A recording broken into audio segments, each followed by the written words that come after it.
오늘 제목은 현대의 교회 문제를 다 가진 고린도전서 5장 음행 문제. 자, 고린도전서 5장 보겠습니다. 자, 지난번에 4장에서 사도 바울의 사도성이 공격을 받고 있는 정황이 있었죠. 왜 이제 사도 바울의 사도성이 그렇게 공격을 받고 있었냐면은 고린도 교인들의 교만이 심각했다라고 말씀을 드렸습니다. 교만이 심각했어요.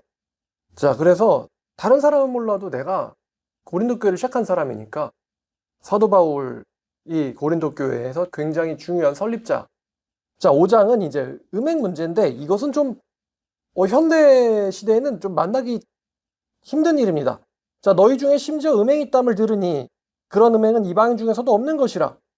누가 그 아버지 아내를 취하였다 하는도다. 지금 분열 그 다음에 나오는 이제 두 번째 문제가 뭐냐면 바로 이 음행 문제입니다. 근데 이 음행 문제의 앞뒤 정황을 보면은 어떤 사람이 아버지 아내를 취했다 이렇게 말을 하고 있습니다. 좀 이해하기 어렵죠. 다시 말하면 이제 새엄마랑 새어머니랑 성관계를 가진 거죠. 자, 새어머니랑 성관계를 가졌다. 이제 당연히 친엄마는 아니고요, 새엄마랑. 근데 지금 이 정황을 보면은 아버지가 돌아가신 게 아니라 아버지가 살아계셨을 가능성이 높습니다. 근데 왜 그러면 이런 일이 일어나느냐? 자, 이 문제는 우리가 음행 그러면 음행은 나쁘지 이렇게 가는 게 아니고 이제 구약 성경에서 명백히 금지하고 있는 일입니다. 이것은. 자, 구약 성경에 따르면 아버지의 아내를 취하지 말라라는 말씀이 있습니다. 이는 가증한 것이다 라고 성경이 구약이 명백히 금지를 하고 있어요. 근데 왜 그러냐면은 성경에서 한 여자는 한 남자의 것이다 라는 분명한 철칙이 있거든요. 그러니까 아버지의 아내는 아버지의 것이죠. 따라서 당연히 취하면 안 됩니다. 성경은 그것을 이제 부정하다, 쉽게 말하면 이제 더럽다라고 이야기하고 있습니다. 한 여자에게 두 명의 남자가 허락되는 경우는 동시에 두 명의 남자가 허락되는 경우는 성경 전체에서 찾아볼 수가 없어요. 왜냐하면 여자는 이제 성경에서는 그릇에 해당하기 때문에 우리도 그 자궁이라고 부르잖아요. 그러니까 이제 집입니다. 집이에요. 그래서 동시에 두 명의 남자를 성경에 허락하는 경우는 없습니다. 자, 그래서 특히나 이 아버지 아내는 취하지 말라 이렇게 되어 있는데요. 이 말씀을 이제 몇 명 어긴 사람들 있죠. 예를 들어서 압살롬도 이 말씀을 어겼고요. 그래서 하나님께서 압살롬을 치셨죠. 고대 사회에서 이 아버지 아내를 취하는 것이 내가 이제 왕위를 찬탈한 거에 대한 증명이 될 수는 있겠지만 근데 성경적으로 굉장히 그것은 더러운 행위입니다. 그래서 하나님께서 압살롬을 제거하셨죠. 구약 성경이 명백히 반대하는 건데요. 이 일을 고린도 교인이 했던 거예요. 자, 근데 2절에 보니까 지금 문제가 어떤 한 사람의 문제가 아닙니다. 2절 말씀의 분위기를 보면은 너희가 교만해져서 이것을 통한히 여기지 아니하고 그 일 행한 자를 너희 중에서 쫓아내지 않고 있다. 이 얘기는 그 사람이 자기 어머니, 이제 새어머니를 취한 거에 대해서 공공연하게 그게 교회 내에서 알려져 있는 사건이었어요. 근데 현대교회로 이제 보면 이렇습니다. 현대교회에서는 교인들 내에서 이제 목사님이 모르시는 이제 청년들끼리라든가 청소년들끼리라든가 그런 이제 죄가 있을 수 있죠. 근데 그러한 죄에 대해서 마치 세상에서, 세속에서 그러듯이 죄를 져놓고 그 죄를 자랑하는 경우가 있단 말입니다. 사람들이. 죄를 져놓고는 그걸 부끄러워하는 게 아니라 자랑을 한다. 그래서 현대교회 내에도 청년이나 청소년들 사이에서 목사님이 모르는 문제가 있는데 그 목사가 그 교인들 사이에서 자랑거리, 공공연하게 말을 할 만한 그런 식으로 이제 흘러가는 분위기가 이제 있을 수 있어요. 실제로 요즘 교회가 목사님은 모르는데 청년들 사이에서 보통 그런 죄도 보통 음행 쪽이긴 합니다만 이런 분위기가 있습니다. 목사님 모르는. 근데 그거를 부끄럽게 여기는 게 아니라 그것을 오히려 아무렇지도 않게 여기는, 다시 말씀드리지만 부끄럽게 여기는 것이 아니라 죄에 대해서 아무렇지도 않게 여기는 태도를 갖고 있는데 그 태도 또 내에는 교만이 자리 잡고 있습니다. 교만. 자, 그래서 지금 그런 사람이 너희 가운데 있다는 것을 너희가 알면서도 그런 사람을 아무렇지도 않게 생각하고 있는 게 지금 이 고린도 교회 문제예요. 그런 사람을 아무렇지도 않게 생각하고 있다. 교회 내에서 방탕하거나 음란한 형제나 자매가 있는데 그런 형제나 자매가 있음을 알고도 아무렇지도 않게 교제하고 친하게 지내고 지금 그러고 있다. 너희들이. 자, 사도 바울이 이렇게 말합니다. 내가 몸으로는 떠나 있으나 영으로는 함께 있어서 거기에 같이 있는 것처럼 이런 일을 행한 자를 이미 판단하였다. 지금 이러한 문제가 어떻게 교회의 악영향으로 퍼져나가는지를 이미 바울은 알고 있다는 뜻입니다. 자, 주 예수의 이름으로 너희가 내 영과 함께 모여서 우리 주 예수님의 능력으로 이런 자를 사탄에게 내주었으니 라고 말합니다. 자, 이런 자를 사탄에게 내줘야 한다라고 바울이 말하고 있거든요. 자, 이게 지금 무슨 표현이냐? 이 말씀이 5장 5절이 좀 이해하기가 어려워요. 육신은 멸하고 영은 주 예수의 날에 구원을 받게 하려 함이라. 우리가 이 말씀을 읽을 때 좀 어려운데요. 이렇게 생각하면 됩니다. 자, 말씀을 벗어나서 살면은 이제 구약 성경을 가리키는 거예요. 구약 성경, 신약 성경을 벗어나서 살면 거기에 대해서 반드시 하나님께서 심판을 하십니다. 근데 이 심판이라는 것은 죽어서만 받는 게 아니에요. 이 심판은 살아서 받습니다. 살아서 받습니다. 그러니까 이제 우리가 지금 요즘에 잘 알려져 있는 사건이 김세론 씨 사건이죠. 이게 좀 이제도 김수현 씨가 개신교인이라고 하죠. 개신교인. 성경 공부 외에도 다니시는 개신교인인데 김수현 씨가 술을 좋아하신 것 같고요. 이제 알려진 걸로는 술을 좋아하신 것 같고 그 다음에 김세론 씨를 책임을 안 졌죠. 이런 것은 성경에서는 이제 금지돼 있죠. 성경에서는 금지돼 있습니다.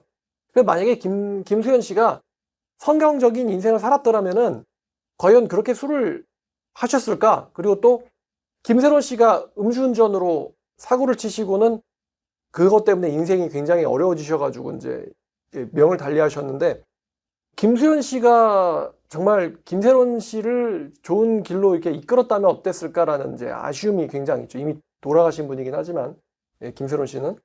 그리고 김수현 씨 같은 경우도 김세론 씨를 성경에 따라서 책임을 지셨으면 어땠을까라는 아쉬움이 있지만 근데 책임지지 않는 게 오늘날의 현대에 뭐 어떻게 보면 너무나 그냥 요즘 누가 그렇게 했다고 뭐 책임을 져. 요즘은 다들 그렇게 살죠. 다들 그렇게 삽니다. 대부분. 근데 성경에서 명백히 그거를 금지하고 있거든요. 성경에서 명백히 한 여자는 한 남자의 것이어야 하기 때문에 책임지지 않는 관계를 성경은 금지하고 있습니다.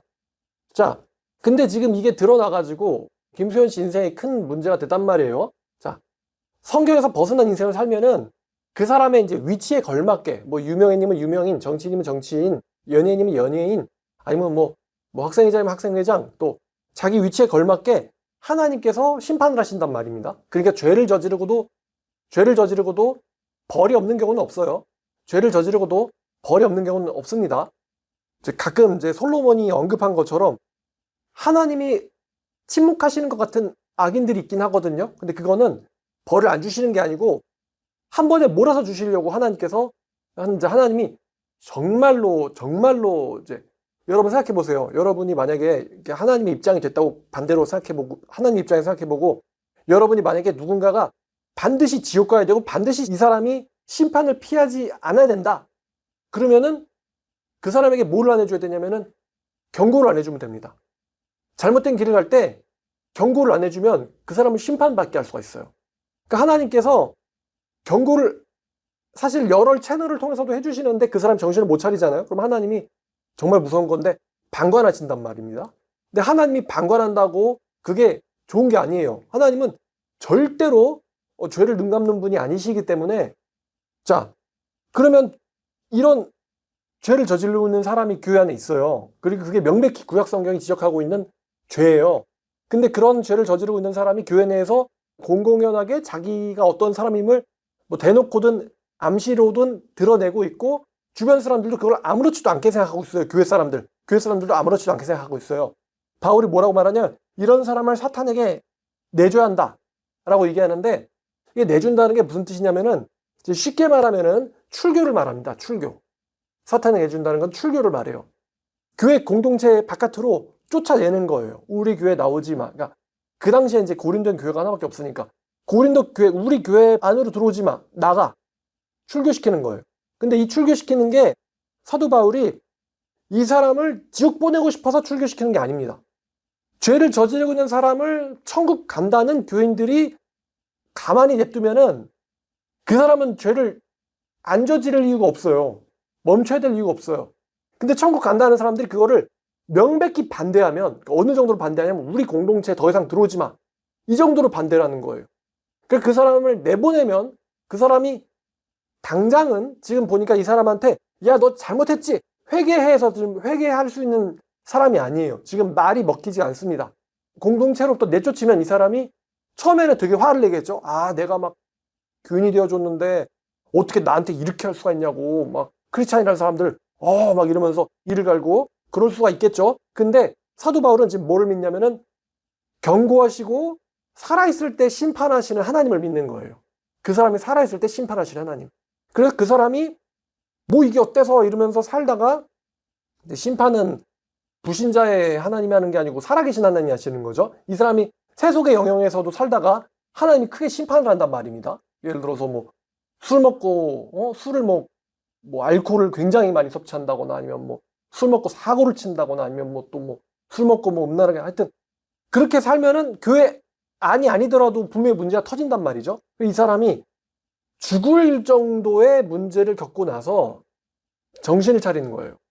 아, 그때 목사님이, 그때 교인들이 내가 이렇게 살아서는 안 된다고 굉장히 격렬하게 부정적인 반응을 했었는데 이게 죄였구나고는 크게 이제 탕자마냥 멀리 나가서 울면서 뉘우치는 거죠. 울면서 뉘우치게 되면은, 자, 이게 육신은 멸하고라는 표현이 이것입니다.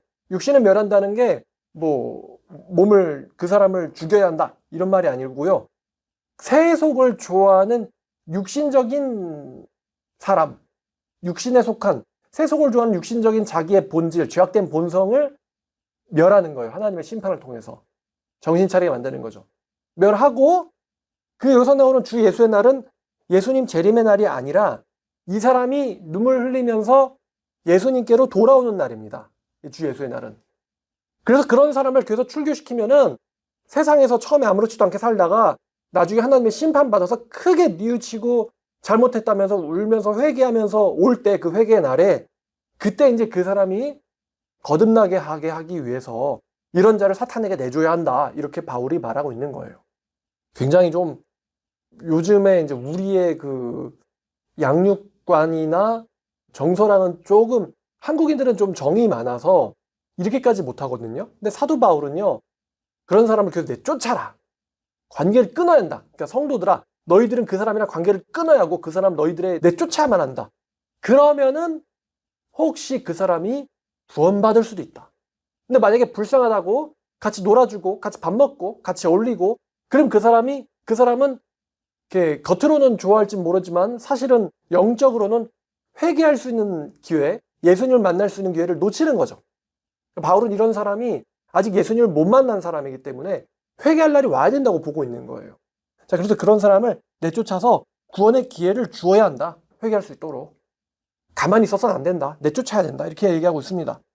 자, 6절. 너희가 잘하는 것이 옳지 않도다. 아, 이런 사람들 우리 감당할 수 있어. 바울은 반대로 말합니다. 적은 누룩은 온 덩어리에 퍼지는 것을 알지 못하느냐.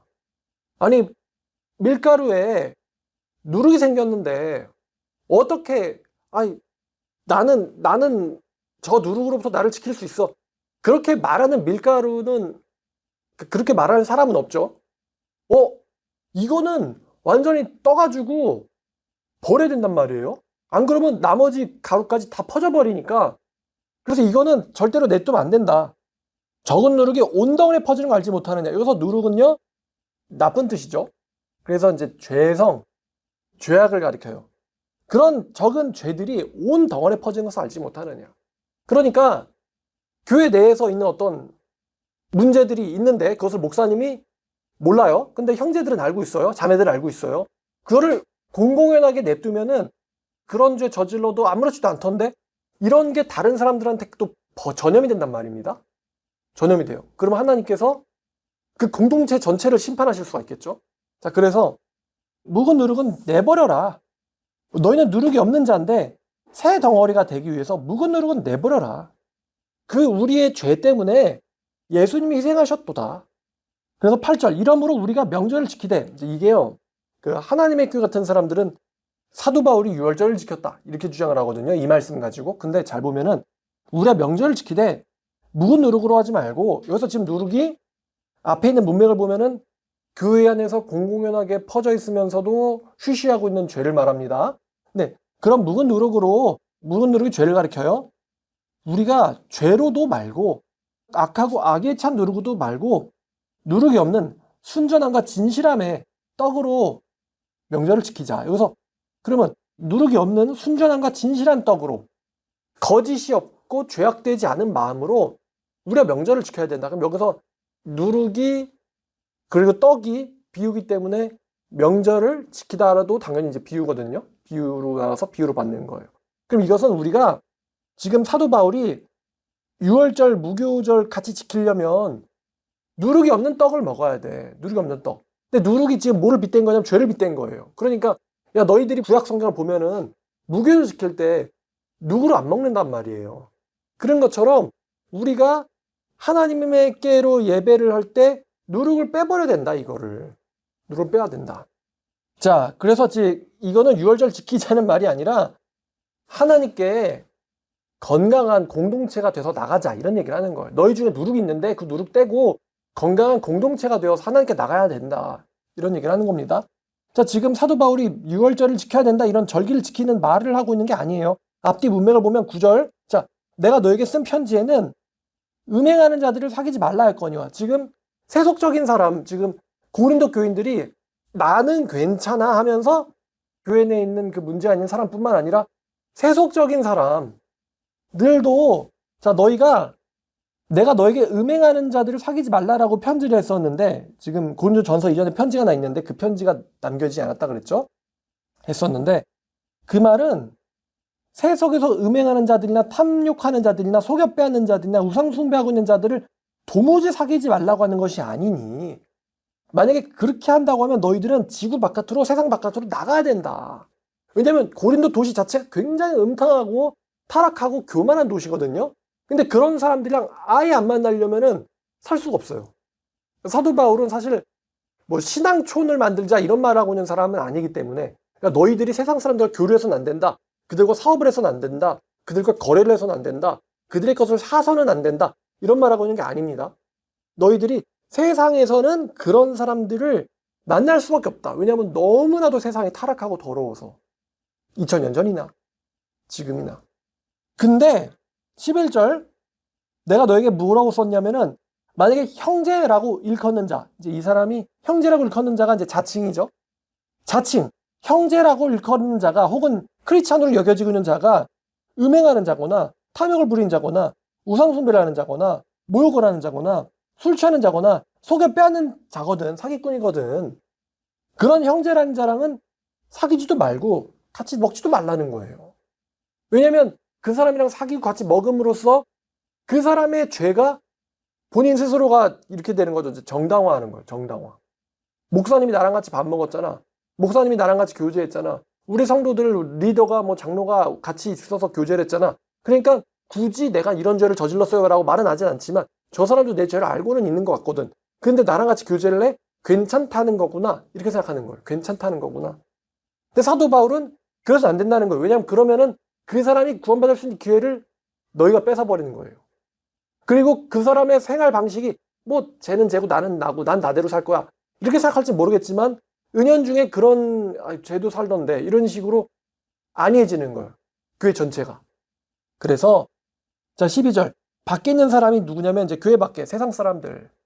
세상 사람들을 판단하는 것이야 바울에게 무슨 상관이 있겠느냐마는 교회에 있는 사람들은 너희들이 판단해야 되는 거 아니냐.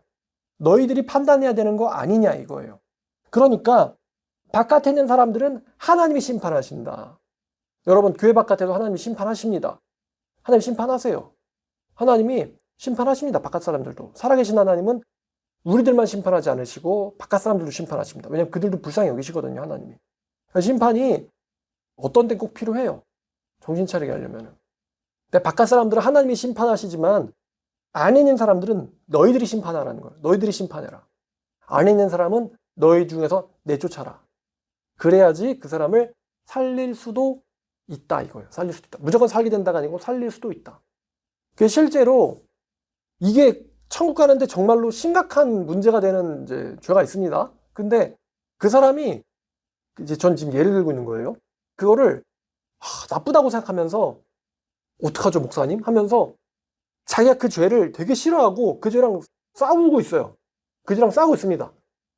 왜냐면 교회 안에는 죄가 아예 없는 사람이 들어오는 곳이 아니죠. 교회는 죄를 짓는 사람들, 그리고 죄를 어쩔 수 없이 짓는 사람들이 들어옵니다. 저도 그런 사람들을 좋아해요. 싸우고 있습니다. 그런 사람들을 위해서 우리가 같이 성경을 읽고 또 같이 기도를 하고 또 그리고 그 사람이 분명히 이제 인식할 수 있도록 그거는 계속해서 나쁜 거다라는 거. 하지만 나쁘다고만 얘기하면 안 되고 극복할 수 있도록 사랑에, 이제 바울이 그러잖아요. 내가 너희에게 매를 갖고 갈까 사랑으로 갈까 그러잖아요. 그러니까 돌아올 수 있게 또 해줘야죠. 그 죄로부터 돌아올 수 있게. 근데 지금 이 상황은 어떤 상황이냐면은 어떤 사람이 있는데 그게 성경적으로 허용되는 죄가 아니에요. 근데 본인이 그거를 정당화하고 있는 거예요. 뭐 어때? 정당화하고 있는 거예요. 그리고 말을 듣지도 않아요. 주변 사람들 말을. 이미 교회 전체가 요즘 세상에 뭐 이런 식이 된 거예요. 요즘 세상에 뭐. 근데 솔직히 요즘 교회 죄다 그럴걸요? 죄다 그럴걸? 안 그럴 수가 없지. 왜냐면 제가 저번에 예전에 설교한 것처럼 아니 목사들이 통혼하라고 부추기고 있는데 통혼하면 예수님이 하나님이 죽인다 그랬잖아요. 하나님이. 근데 죽인다는 죄도 저질러 놓고는 무감각하잖아요. 무감각. 요즘 수준이니까 요즘엔 뭐 다 그럴걸요. 근데 그 사람이 죄랑 싸우지 않는 거예요. 그리고 죄랑 싸워야 된다라고 얘기하면은 죄랑 싸워야 된다고 말하는 사람을 이제 공격하고 싫어하는 거예요. 그런 수가 있죠. 솔직히 남의 문제 참견하면은 골치 아파지지만 목회자들은 참견해야죠. 왜냐하면 바울이 말했지만 적은 누룩을 내두면 온 동에 퍼진다 그러잖아요. 그러니까 지도자들은 참견을 해야죠. 그래서 여러분들도 뭐 이거는 명백히 안 되는 거야. 그래서 얘기를 했는데 이 사람이 말을 안 들어요. 교회 다닌다는 녀석이. 그러면은 그 사람한테 분명한 이유, 야, 너 그거 척갈 사람이 하는 일이 아니야. 네가 정말로 회심했다면 넌 그거를 좋아할 수가 없어. 넌 거기 안에 머물러서는 안 돼. 죄 안에 머무르다는 표현, 죄 안에 머무르다는 표현, 죄를 이렇게 딱 스쳐 지나가는 게 아니고 머무르는 거예요. 지가 좋아가지고. 그래서 안 되라고 분명히 경고를 해준 다음에 관계를 끊어야 돼요. 관계를 그 사람이 싸우려고 하면은 같이 죄인으로서 같이 가는 거지만 싸우려고도 안 하고 오히려 그거를 지적하는 사람을 공격을 해버리면은 그건 관계를 끊어야 돼요. 그거는 교회에서는 그걸 내쫓아야 됩니다. 근데 요즘은 이런 기능이 다 사라졌죠. 왜냐면 여기서 내쫓기면 딴 데 가면 그만이니까.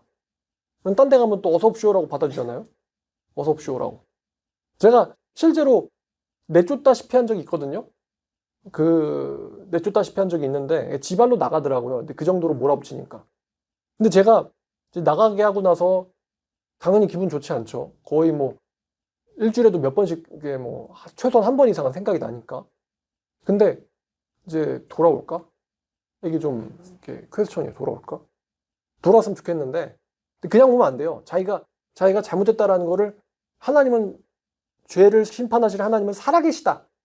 그리고 내가 잘못했다라는 거를 뼈저리게 느끼고 그리고 이제 반성하고 찾아와야 되는데 반성 안 하고 찾아오면 안 되겠죠. 왜냐면 누룩이 또 퍼져버리니까.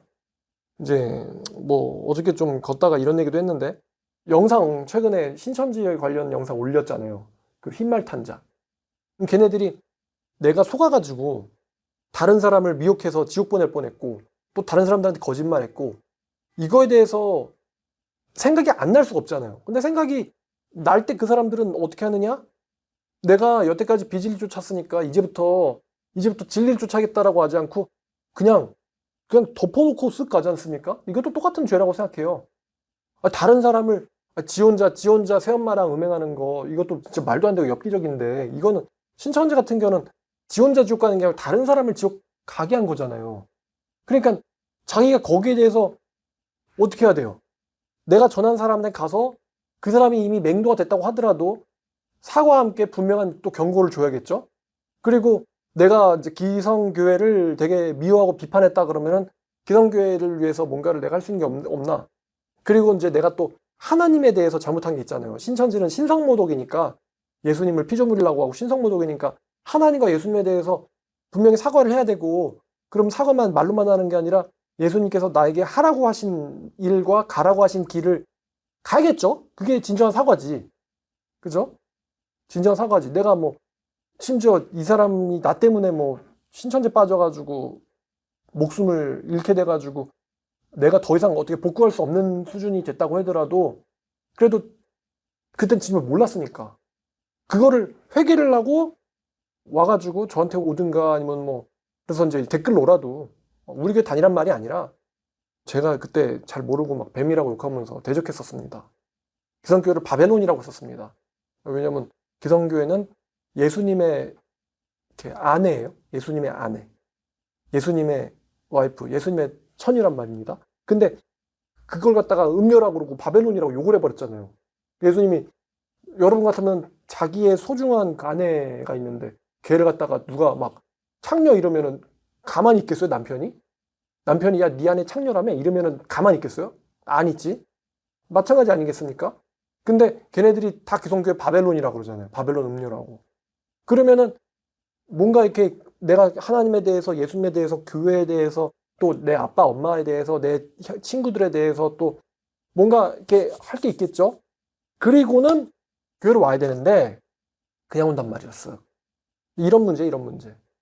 교회에서도 다 그냥 그런 거야 하면서 저는 누가 이렇게 신천지 잘못했다는 걸 반증하다 깨달으면요. 제가 걔한테 이렇게 얘기합니다. 야, 너 지금 예수님한테 큰 잘못 저질렀지? 네. 또 하나님께도 큰 잘못 저지른 거 맞지? 네. 그리고 너 나한테 저지른 거 있지? 네. 야, 그럼 나한테는 괜찮으니까 하나님이랑 예수님한테는 잘못했다고 기도드려라. 지금 당장. 무릎 꿇고 하나님 예수님께 잘못했어요. 여러분 신천지 하나님이랑 정통교회 하나님이랑 같은 분이에요? 정통교회 예수님과 신천지의 예수님 같은 분이에요? 정통교회의 보혜사랑 신천지의 보혜사가 같은 분이에요? 이건 아닙니다. 잘못했다고 해야 돼요. 사기꾼을 갖다가 하나님이라고 하고. 그러니까 그렇게 하고 이제 교회로 와가지고 이제 자기의 이제 삶을 통해서 아, 나는 이제 더 이상 그렇게 살고 싶지 않아요. 이렇게 보여주면 이제 오케이. 누룩이 이제 왜냐면 깨끗해졌으니까. 근데 교회가 그거를 그냥 다 그냥 쉬하고. 전 지금 신천지를 예를 든 것 뿐입니다. 이런 유형의 문제들 교회 안에 요즘 거의 다 있단 말이에요. 분명히 잘못됐는데 그거를 다들 쉬쉬해요.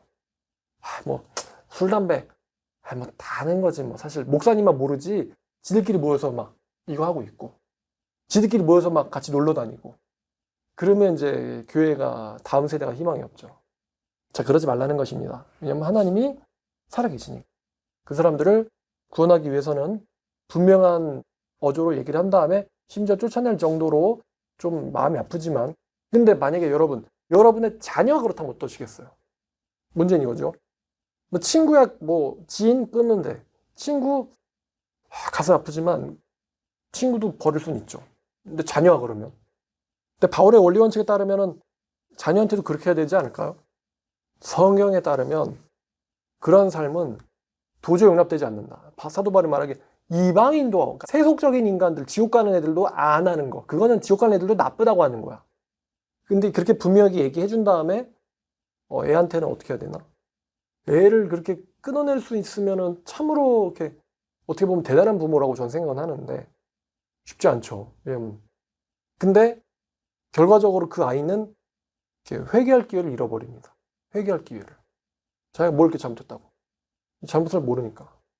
자, 제가 그래서 사람을 거의 내쫓아 본다시피 해서 한 적도 있는데, 아, 진짜 몇 년 된 일인데도, 뭐 설교 자주 얘기하잖아요. 너 그게 되게 마음이 안 좋고, 잘 됐으면 좋겠고요. 잘 됐으면 좋겠는데 잘 되려면 회개를 해야지.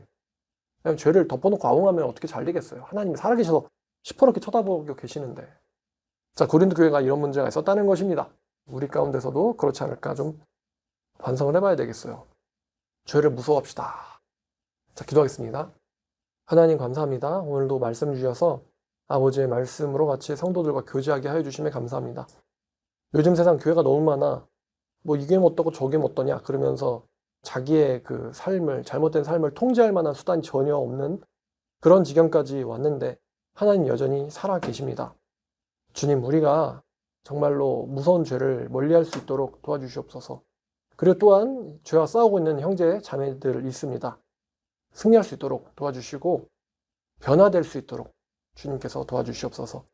바울이 말하기를 주 예수의 날에 구원받게 하려 함이라 라고 하셨습니다. 주 예수의 날이 언제 오는가? 그것은 전적으로 우리에게 달려 있습니다. 우리가 진실된 마음으로 잘못된 나와 마주보고 돌이킬 수 있도록 저희에게 순결한 마음을 허락하여 주시옵소서. 예수님의 이름으로 기도드렸습니다.